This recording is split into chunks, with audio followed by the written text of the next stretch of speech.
This video is designed to review with you the outcomes that will result from shifts in aggregate demand.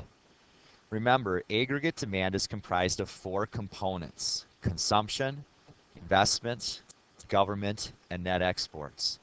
And a change in the level of spending of any one of these will change overall aggregate demand. We begin with an economy in equilibrium at the full employment level of output.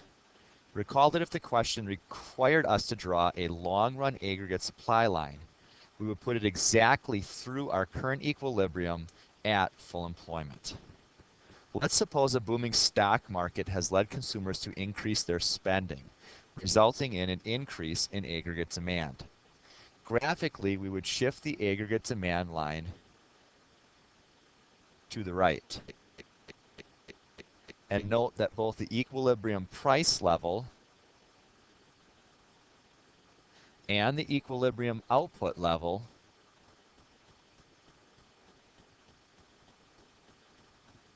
have increased. Notice that this economy is now producing more than it essentially should, and as a result, there is an increase in inflation. We call this demand pull inflation because it's caused by too much spending. In this economy, there are simply too many dollars trying to buy too few goods, resulting in higher prices. Notice on the horizontal axis that the increase in production would result in very low levels of unemployment, which is good.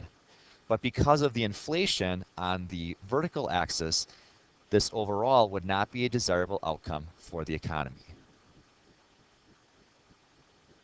Now let's go back to equilibrium and see what happens when there is a decrease in demand.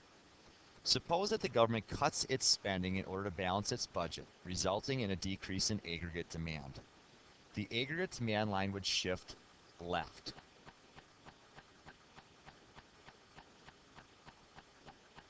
Resulting in a reduction in both the equilibrium price level and the equilibrium output level.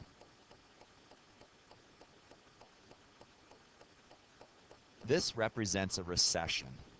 Since the output level has now fallen below the amount necessary to give everyone a job, there will be an increase in cyclical unemployment. One thing to note is that in the real world, the price level does not actually fall as it does in theory. Prices in the real world are said to be sticky because they do not actually go down. If the question were to indicate that you should assume that prices are sticky, you would simply maintain the original price level while dropping production even further.